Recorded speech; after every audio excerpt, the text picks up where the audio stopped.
केंद्रीय गृह मंत्री अमित शाह के फेक वीडियो के मामले में दिल्ली पुलिस ने तेलंगाना के मुख्यमंत्री रेवंत रेड्डी को समन भेजा है। अब ये बड़ी खबर होती जा रही है, इस पर राजनीति नए सिरे से शुरू हो रही है। दिल्ली पुलिस ने तेज गति से काम करते हुए तेलंगाना के मुख्यमंत्री को 1 मई को पूछताछ के लिए बुलाया है और कहा है आने के लिए कहा है। दरअसल अमित शाह का फेक वीडियो सोशल मीडिया पर जमकर वायरल हो रहा है, जिसमें वे कथित तौर पर कहते सुनाई दे रहे हैं कि बीजेपी की सरकार बनेगी तो SC, ST और OBC के आरक्षण को खत्म कर देंगे। हालांकि फैक्ट चेक में यह पाया गया कि फिर में इसको फेक पाया गया, जिसके बाद गृह मंत्रालय की शिकायत के आधार पर दिल्ली पुलिस ने FIR दर्ज की। दिल्ली पुलिस ने इस केस में 5 लोगों की पहचान की है। ये सभी तेलंगाना में रहने वाले बताए जा रहे हैं और सबसे ज्यादा इसमें अब जो बड़ी खबर यही है कि दिल्ली पुलिस ने अब मुख्यमंत्री तेलंगाना को समन देकर बुलाया है। मेरे सहयोगी मुकेश सिंह सेंगर इस वक्त हमारे साथ जुड़ रहे हैं। मुकेश, एक सिटिंग चीफ मिनिस्टर को बुलाया गया है दिल्ली पुलिस के द्वारा, क्या उनके पास कारण है जिसके कारण उन्होंने तेलंगाना के मुख्यमंत्री को बुलाया है, और कौन है बाकी लोग जिनको दिल्ली पुलिस जांच में लाना चाहती है? देखिए, गृह मंत्रालय की शिकायत पर दिल्ली पुलिस ने इस पूरे मामले में कल ही मामला दर्ज किया था और जो दिल्ली पुलिस की स्पेशल सेल है वो इस पूरे मामले की जांच कर रही है। दरअसल जो ये वीडियो है, ये वीडियो तेलंगाना के मुख्यमंत्री जो हैं रेवंत रेड्डी, उनके ट्विटर हैंडल से ट्वीट किया गया था, क्योंकि वो तेलंगाना के कांग्रेस के अध्यक्ष भी हैं और उसी ट्विटर हैंडल से वीडियो ट्वीट किया गया था और लगातार सोशल मीडिया पर ये वीडियो वायरल है। उनके साथ साथ में तेलंगाना के कई और कांग्रेस के नेता हैं जिन्होंने इस वीडियो को ट्वीट किया है और जो बीजेपी है उसका कहना यह है कि इस वीडियो में जो आवाज़ है उसको एडिट किया गया है और उसके बाद जानबूझकर चुनाव के समय गलत जानकारी, अफवाह फैलाने के लिए ये वीडियो ट्वीट किया गया है। तो इस मामले में दिल्ली पुलिस ने कल ही केस दर्ज किया था और केस दर्ज करने के बाद, चूंकि मामला गृह मंत्री से जुड़ा हुआ है, केस दर्ज करने के तुरंत बाद दिल्ली पुलिस ने जो सोशल मीडिया प्लेटफॉर्म X है, ट्विटर है और साथ में फेसबुक है, उनको लिखा है और ये कहा है कि वो जानकारी दें कि किन किन लोगों ने इस वीडियो को अपलोड किया है। इसके साथ ही जो दिल्ली पुलिस की एक टीम है वो आज दोपहर तेलंगाना पहुंच गई है, जिसमें एक इंस्पेक्टर हैं स्पेशल सेल के, और उन्होंने वहां पर पहुंचकर तेलंगाना के मुख्यमंत्री रेवंत रेड्डी को एक नोटिस दिया है और ये कहा है कि वो 1 मई को दिल्ली पुलिस की पूछताछ में शामिल हैं, क्योंकि वो खुद तेलंगाना प्रदेश की जो कांग्रेस है उसके वो अध्यक्ष हैं और उनके ट्विटर हैंडल से वीडियो ट्वीट किया गया है। तो आखिर इसका सोर्स क्या है, कैसे आपने ट्वीट किया, किससे आपको ये वीडियो मिला, ये तमाम जानकारी दिल्ली पुलिस लेगी। इसके साथ में 5 और ऐसे लोग आइडेंटिफाई हुए हैं जिन लोगों ने ये वीडियो ट्वीट किया था या जो अलग अलग सोशल मीडिया प्लेटफॉर्म है वहाँ पर ये वीडियो शेयर किया गया था। तो उनमें से कुछ कांग्रेस के नेता हैं और कुछ अन्य लोग हैं, उनको भी दिल्ली पुलिस नोटिस जारी कर रही है और उनको भी पूछताछ के लिए बुलाया जाएगा। तो आखिर इस वीडियो का सोर्स क्या है, ये वीडियो किसने एडिट किया है, दिल्ली पुलिस इसको लेकर जांच कर रही है। और सबसे बड़ी बात यह है कि जो तेलंगाना के मुख्यमंत्री हैं जिनके ट्विटर हैंडल से वीडियो ट्वीट किया गया है, उनसे 1 मई को पूछताछ होगी। अब देखना होगा कि पूछताछ के लिए पहुंचते हैं या फिर आगे इसमें क्या होता है, लेकिन निश्चित तौर पर इस पूरे मामले ने राजनीति में भूचाल ला दिया है, क्योंकि एक मुख्यमंत्री को नोटिस दिया गया है और मामला गृह मंत्री से जुड़ा हुआ है। तो कुल मिलाकर कांग्रेस और बीजेपी लगातार इस पूरे मामले को लेकर आमने सामने हैं। जी, तो क्योंकि PCC अध्यक्ष भी हैं, इस वजह से भी उन्हें बुलाया गया। मुकेश, एक सवाल और, ये कंप्लेंट जो है ये दिल्ली पुलिस को कब मिली? क्योंकि बार बार ये बात हो रही है कि देखिए कितनी तेजी से दिल्ली पुलिस इस पर कार्य कर रही है। तो क्या जो मुख्यमंत्री से किस तरीके की जांच वो चाहते हैं, मतलब मुख्यमंत्री से जानना क्या चाहते हैं? क्योंकि मुख्यमंत्री का जो ऑफिस है उसका ये दावा है कि उनको अभी तक कोई समन मिला नहीं है और उन्होंने अपने ट्विटर हैंडल से कुछ भी ऐसा ट्वीट नहीं किया। देखिए, ये वीडियो 2 दिन पहले जो बीजेपी के आईटी सेल के हेड हैं अमित मालवीय, उनकी तरफ से ट्वीट किया गया था और उसमें कहा गया था कि जो तेलंगाना कांग्रेस प्रदेश अध्यक्ष हैं रेवंत रेड्डी, उनकी ओर से ये झूठा वीडियो जो है डाला गया है, एडिटेड वीडियो है। इसके बाद कल ही इस पूरे मामले की शिकायत जो गृह मंत्रालय का साइबर सेल है वहां से दिल्ली पुलिस को मिली। और चूंकि मामला अभी चुनाव का वक्त है और ऐसे में एक झूठी जानकारी से किसी भी पार्टी को बहुत ज़्यादा राजनीतिक नुकसान हो सकता है। और जो ये मामला है आरक्षण का, SC, ST, OBC का, ये ऐसा गर्म मुद्दा है कि किसी भी पार्टी को बहुत तेजी से नुकसान हो सकता है। इसीलिए इस मामले में तुरंत केस दर्ज किया गया। कल ही दिल्ली पुलिस ने केस दर्ज किया, कल ही ट्विटर को और फेसबुक को नोटिस जारी किया गया है और आज दिल्ली पुलिस की टीम तेलंगाना पहुंच गई है। और तेलंगाना पहुंचकर जो हमारे दिल्ली पुलिस के सोर्सेज हैं, टॉप सोर्सेज हैं, उन्होंने हमें कंफर्म किया है कि तेलंगाना के मुख्यमंत्री को नोटिस दिया गया है और उनसे ये पूछताछ होगी कि आखिर उनको ये वीडियो कहां से मिला, उन्होंने अपने ट्विटर हैंडल से इस वीडियो को ट्वीट क्यों किया और ये वीडियो का सोर्स क्या है, उनको वीडियो कहां से मिला। उनके अलावा तेलंगाना के कई कांग्रेस नेताओं ने ये वीडियो ट्विटर हैंडल या फिर अलग अलग सोशल मीडिया प्लेटफॉर्म पर पोस्ट किया है, तो उनसे पूछताछ होगी कि आखिर ये वीडियो कहां से लेकर आए, क्या उन्होंने वीडियो एडिट किया है या ये वीडियो एडिटेड उनको कहीं से मिला है, इसका सोर्स क्या है, तो इसको लेकर पूछताछ होगी। बहुत बहुत शुक्रिया हमारे साथ जुड़ने के लिए मुकेश। जैसे मुकेश कह रहे थे कि ये एक बड़ा राजनीतिक मुद्दा बन के अब जरूर सामने आएगा, क्योंकि तेलंगाना के मुख्यमंत्री हैं, कांग्रेस पार्टी से आते हैं, उनको बुलाया गया है, तो इस पर अब आरोप प्रत्यारोप जरूर होने वाले हैं। इस पर कुछ रिएक्शन है, आपको वो सुनवा देते हैं। जो लोग चुनाव हार चुके हैं, मैदान खो चुके हैं, ये लोग इन दिनों टेक्नोलॉजी का उपयोग करके फेक वीडियो बना रहे हैं। आर्टिफिशियल इंटेलिजेंस का दुरुपयोग करते हुए मेरी आवाज में ऐसी भद्दी चीजें आजकल सोशल मीडिया में डाल रहे हैं कि बहुत बड़ा खतरा पैदा हो रहा है। और इसलिए मेरी देशवासियों की अपील है कि कोई भी फेक वीडियो आपको नजर आए, आप पुलिस को जानकारी दो, हमारी पार्टी को जानकारी दो, कानूनी लोगों पर कार्रवाई होगी। तो प्रधानमंत्री नरेंद्र मोदी की ये चेतावनी थी और उसी पर हम देख रहे हैं किस तरीके से तेज गति से कार्रवाई भी होती दिखाई पड़ रही है। कम से कम गृह मंत्री अमित शाह का जो एक डॉक्टर्ड वीडियो बताया जा रहा है उसके ऊपर उमा सुधीर मेरी सहयोगी इस वक्त हमारे साथ जुड़ रही हैं तेलंगाना से। उमा, मुकेश हमें बता रहे थे कि किस तरीके से अब मुख्यमंत्री जो हैं उनको बुलाया गया है, जानना चाहते हैं उनसे कि ये जो वीडियो है ये उन्हें कैसे मिला, उन्होंने बनाया, किसी और ने उनको दिया। कई सारे सवाल दिल्ली पुलिस अपनी इन्वेस्टिगेशन में पूछना चाहती है मुख्यमंत्री के दफ्तर से या मुख्यमंत्री से। अभी तक कोई रिएक्शन इस पर आया है?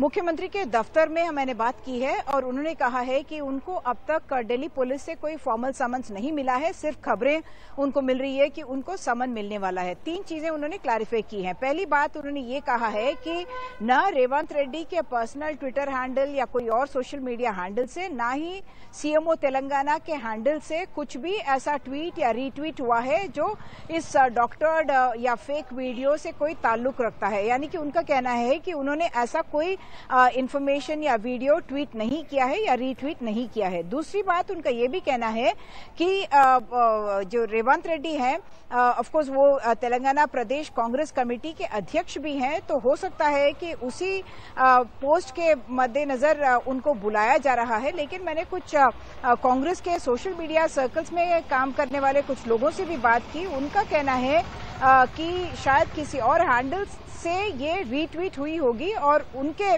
प्रदेश कांग्रेस अध्यक्ष होने के नाते उनको बुलवाया जा रहा है।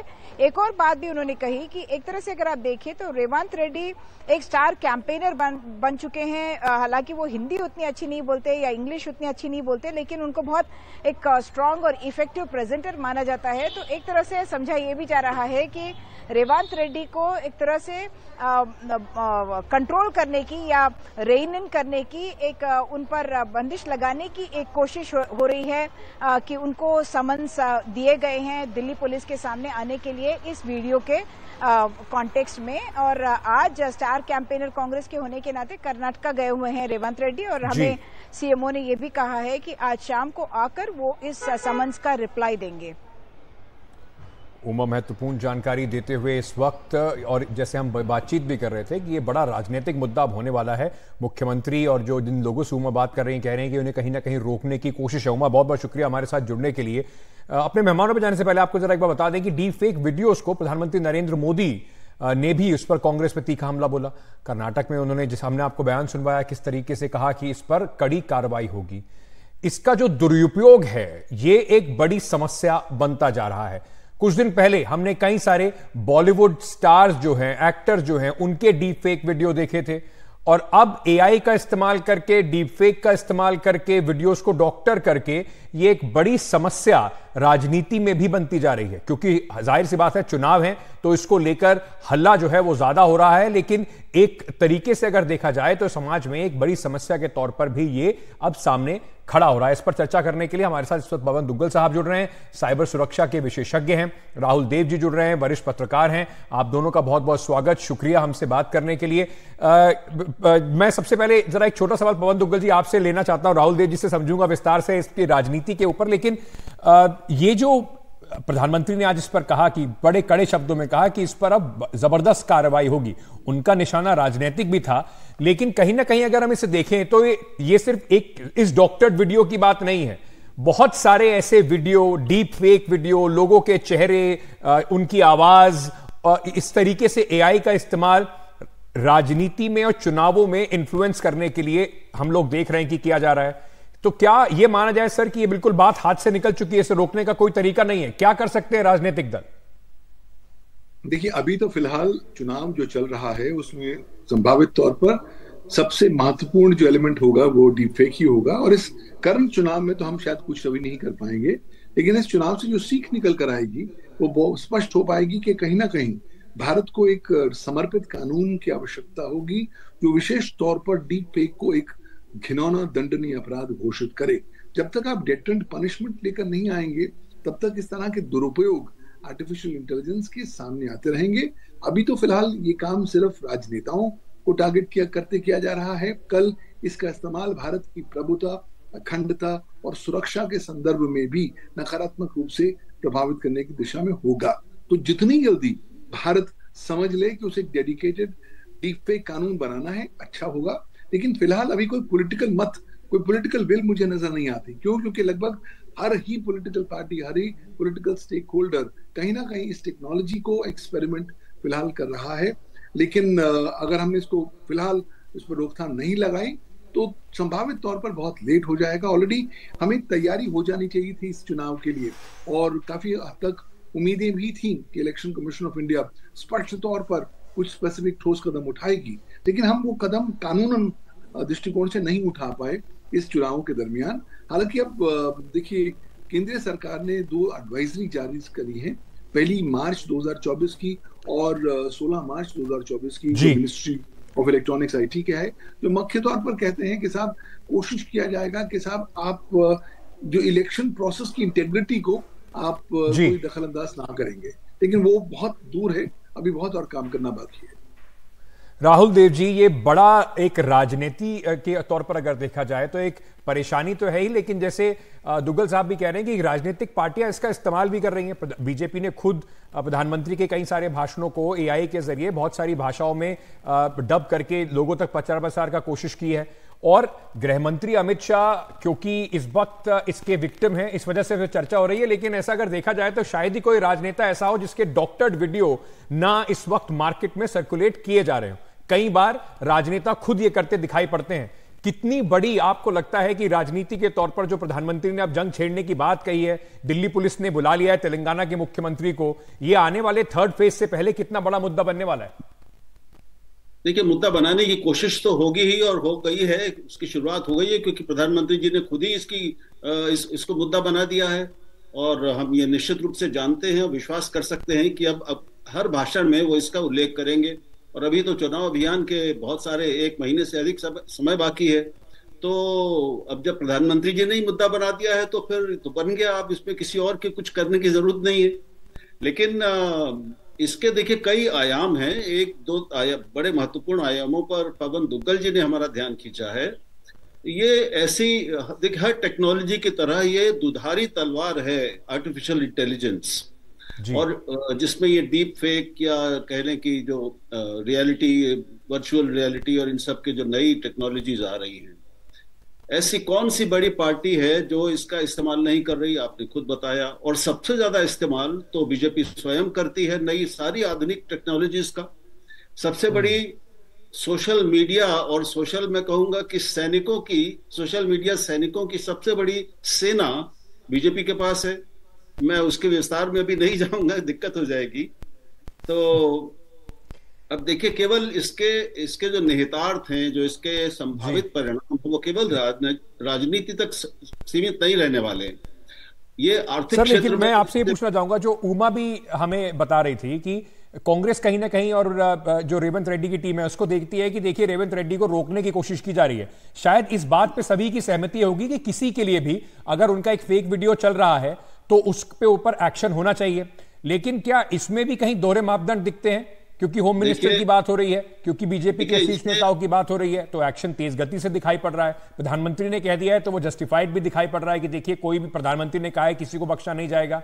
वरना जो विपक्ष के नेता हैं और खासतौर से राहुल गांधी, उनको लेकर भी कई सारे वीडियोस इस तरह से घूमते रहते हैं मार्केट में। बिल्कुल। और अभी अब मैं विस्तार का शायद समय नहीं होगा हमारे पास, लेकिन अभी अगर हम यही देखें कि पिछले दिनों बीजेपी और उसके सर्वोच्च नेताओं ने जिस तरह से तथ्यों के विपरीत बातें कही हैं, जो नहीं कहा गया, जो नहीं लिखा गया, जो नहीं छापा गया, उसको तथ्य बताकर पूरा आख्यान खड़ा किया गया है। अब किसने किया है सब जानते हैं। तो उसमें इसलिए इसका राजनीतिक इस्तेमाल हो रहा है, और इसके पीछे ये संभावना कि रेवंत रेड्डी को एक दायरे में रखने की और उनके प्रभाव को और उनकी सक्रियता को कम करने की, नैतिक दबाव बनाने की कोशिश की जाए, इससे इनकार नहीं किया जा सकता। पहली बात यह है कि दिल्ली पुलिस ने थोड़ी जल्दबाजी से काम लिया है। क्या उसने ये तय कर लिया है कि इसमें सीधे मुख्यमंत्री का हाथ था? क्या ये उसमें सीधे या कांग्रेस अध्यक्ष जो एक ही व्यक्ति है रेवंत रेड्डी, क्या उनका हाथ था? ये पा दिया गया है? अगर नहीं पाया गया है तो क्या थोड़ी सी और ज्यादा जांच हो जाने के बाद उनको समन भेजा जाता तो बेहतर नहीं होता? जी, ये बड़े सवाल हैं। ये बिल्कुल बड़े सवाल हैं, और जाहिर सी बात यह है कि अगर कांग्रेस जैसी अगर कांग्रेस रूल स्टेट्स में इस तरह का एक्शन होगा तो क्या उसको पॉलिटिकल वेंडेटा के तौर पर देखा जाएगा, या उसको भी माना जाए कि फ्री एंड फेयर इन्वेस्टिगेशन है अगर किसी बीजेपी के नेता के खिलाफ वहां पर ऐसा होता है? अंत में पवन जी, मैं आपसे संक्षेप में एक जवाब चाहूंगा। जैसे आपने कहा कि एक बड़ा कानूनी जो एक फ्रेम है या लॉ इस पर बनाने की आवश्यकता है, वो जब तक नहीं बन रहा है, कैसे पता लगाया जाए कि अगर मेरे पास कोई वीडियो आ रहा है वो ठीक है या नहीं है? क्या कुछ संकेत इस तरह के होते हैं जिसमें हम समझ पाएं कि ये डॉक्टर्ड वीडियो है क्या, या एआई द्वारा बनाया गया वीडियो है क्या, या हम इसमें बिल्कुल असमर्थ हैं जो एक कॉमन आदमी है? देखिए, हमें आज समझना होगा एक नए युग का प्रारंभ हो चुका है कोविड-19 के बाद, जिसे मैं न्यू साइबर वर्ल्ड ऑर्डर बोलता हूं। इसके तहत अब ये हालत है कि साहब चारों ओर मिस इन्फॉर्मेशन, डिसइन्फॉर्मेशन और फेक न्यूज चारों ओर हमारे समक्ष घूम रही है। तो कहीं ना कहीं इस युग में अगर हम अपने आप के अंदर, अपने मस्तिष्क में एक डिस्ट्रस्ट और मिसट्रस्ट की भावना को जागृत करें, जब तक जो भी जानकारी देखें उस पर तब तक विश्वास ना करें जब तक हम इंडिपेंडेंट तौर पर उसकी पुष्टि ना कर दें। उसका कारण यह है कि आज आर्टिफिशियल इंटेलिजेंस और डीप फेक टेक्नोलॉजीज इतनी ज्यादा विकसित हो गई हैं कि आप केवल अपनी आंखों को देख के माध्यम से ही आप देखकर डिटरमिन नहीं कर सकते कि क्या वो डॉक्टर है या डॉक्टर नहीं है। ध्यान से देखेंगे, अगर लिप मूवमेंट और आवाज सिंक नहीं करती तब आपको इंडिकेशन मिल सकता है। अगर आप देखें कि आपको वीडियो में झटका नजर आता है तो शायद आप इंडिकेशन ले सकते हैं। लेकिन आज जो आउटपुट निकल के आ रहा है काफी सोफिस्टिकेटेड है, लिहाजा जागरूकता करनी पड़ेगी उपभोक्ताओं में, और उन्हें बताना पड़ेगा कि सतर्क रहें, सावधान रहें, वरना कहीं ना कहीं वो शिकार हो जाएंगे डीप फेक्स के, और उसके माध्यम से उनका पॉलिटिकल चॉइसेस भी हाईजैक हो सकती है। पॉलिटिकल कॉन्सिक्वेंसेस भी हैं, सोशल कॉन्सिक्वेंसेस हैं, लोगों को फ्रॉड का सामना करना पड़ रहा है, इकोनॉमिक कॉन्सिक्वेंसेस हैं, तो थोड़ा सतर्क रहने की आवश्यकता है। किसी भी चीज को एकदम आपके पास आए तो सीधा उसे सच मान के आगे मत बढ़ा दीजिए।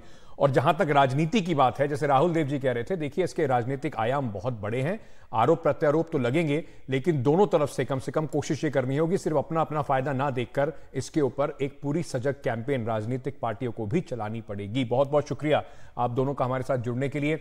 आगे बढ़ते हैं और छोटा सा एक ब्रेक ले रहे हैं, ब्रेक के बाद वापस आ रहे हैं, बने रहिए हमारे साथ। सेक्स स्कैंडल के आरोपों में घिरे जेडीएस सांसद प्रज्वल रेवन्ना के खिलाफ आज कर्नाटक के हासन में जबरदस्त विरोध प्रदर्शन हुआ।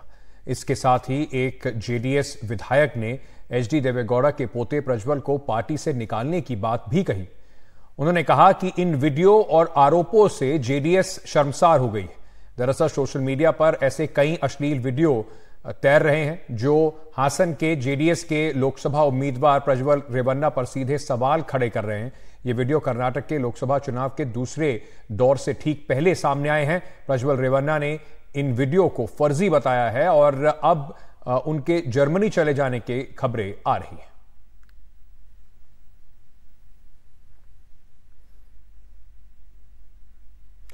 वहीं जेडीएस सांसद प्रज्वल रेवन्ना के पिता ने कहा कि ये वीडियो 4-5 साल पुराने हैं और साजिश के तहत जारी हो रहे हैं।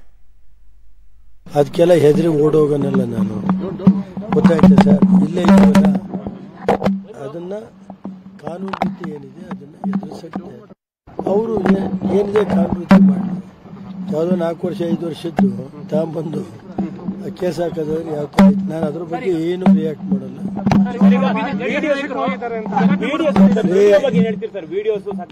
ನಾನು ಯಾವ್ದ್ರ ಬಗ್ಗೆನೂ ರಿಯಾಕ್ಟ್ ಮಾಡಲ್ಲ. ಅವರು ನೋಡ್ರಿ, ಅದು ಪಕ್ಷಕ್ಕೆ ಸೇರಿದ್ದು SITಗೆ ಕೊಟ್ಟಿರೋದ್ರಿಂದ ಅವ್ರ ತನಿಖೆಗೆ ಮುಜುಗರ ಆಗಬಾರ್ದು ಅಂತ ನಾನು ಏನು ರಿಯಾಕ್ಟ್ ಮಾಡಲ್ಲ. See, the BJP needs to answer these questions despite knowing the fact that the Hasan MP was known for such antecedents, in spite of letters being received by them from BJP functionaries, from BJP office bearers, that there are thousands of victims who have been abused by the Hasan MP. Still they went ahead and gave the ticket. They were so quick to capitalize on the Hubli murder case. Why are they so silent now? Why aren't they protesting in every town? Why aren't they protesting in every village like they did during the Hubli murder? आपको बता दें, महाराष्ट्र दिवस यानी कि 1 मई से NDTV के गौरवशाली परंपरा के साथ शुरू होने जा रहा है एनडीटीवी मराठी। नजरेत राष्ट्र, हृदयात महाराष्ट्र. एनडीटीवी मराठी.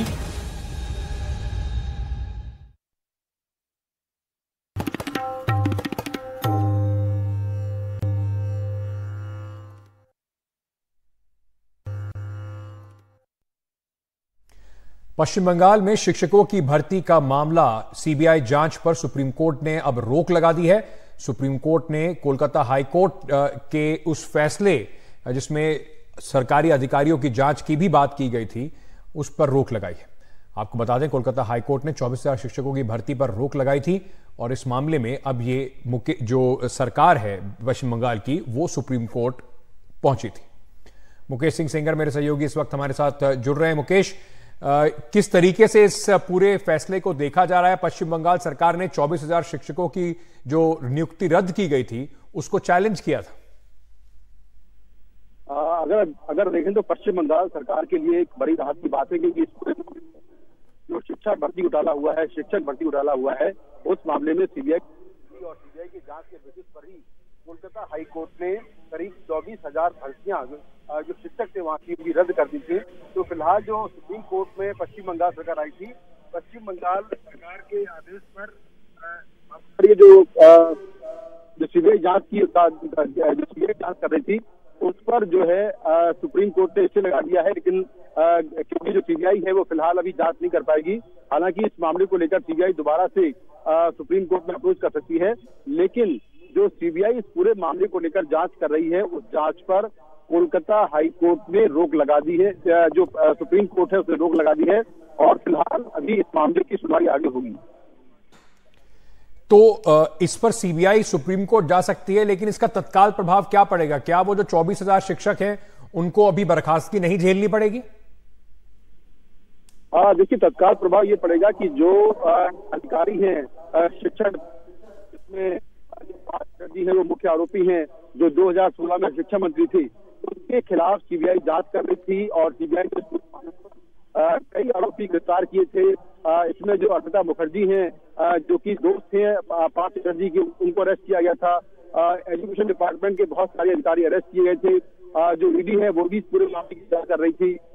उनके लिए बहुत बड़ी खबर है, क्योंकि है और पश्चिम बंगाल में शिक्षा भर्ती घोटाला बड़ा मुद्दा है। तो इसको लेकर अब कोर्ट ने इस पूरे मामले में बंगाल सरकार के जो वकील हैं, जो याचिकाकर्ता के वकील से बात करते हैं। सर, आज कोर्ट में क्या कुछ हुआ है? आज कोर्ट में जो जजमेंट पास बाय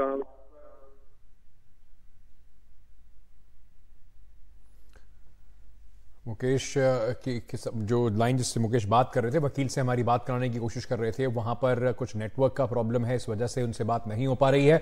मुकेश के पास जब और ज्यादा जानकारी के लिए कुछ देर में वापस चलेंगे। अभी के लिए एक छोटा सा ब्रेक।